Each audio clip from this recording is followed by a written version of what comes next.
Bahala naman. Maliit lang naman na bagay ito. Grabe na talaga mga kabataan mo. Makaalis na kayo sa bahay. Hoy bata, lumapit ka nga dito. Alam mo bang mali ang ginagawa mo? Ay, sorry po. Ano po bang mali doon? Tsaka hindi naman yata gaano ka-importante. Ha? Anong sinasabi mo? Halika nga rito, may papakita kami sa'yo.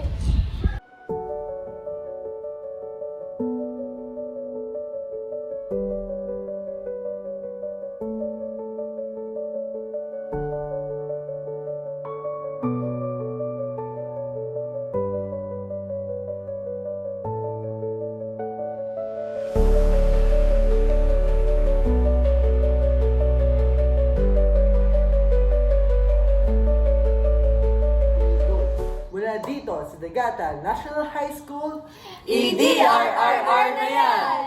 Hello Dagatanians! Kami ay narito ngayon upang magbigay ng kaalaman patungkol sa basura, isa sa pinakamalaking suliranin ng ating komunidad. Ano nga ba ang basura?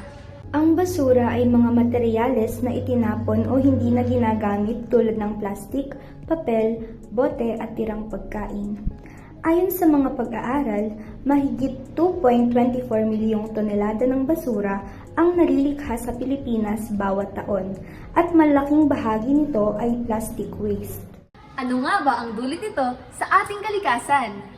Kapag hindi maayos ang pagtatapon ng basura, maaari itong magdulot ng pagbaha dahil sa baradong kanal at estero, polusyon sa lupa, tubig at hangin, pagkamatay ng mga hayop sa dagat dahil sa plastic, pagkalat ng sakit tulad ng dengue at leptospirosis.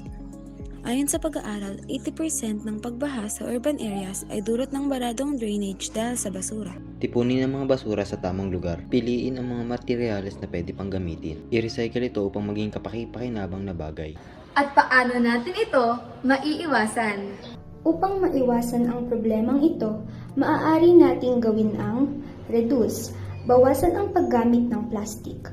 Reuse, gamitin muli ang mga bagay na maaari pa. Recycle, iproseso ang basura upang maging bagong produkto. Proper waste segregation, paghiwalayin ang nabubulok at di nabubulok na basura. Kaya naman, ipinakikilala namin ang Project Basura. B. Bring waste together. A. Arrange and sort the trash. S. Select reusable materials. U. Use creativity to remake. R. Recycle into new product. A. Advertise and sell the finished product.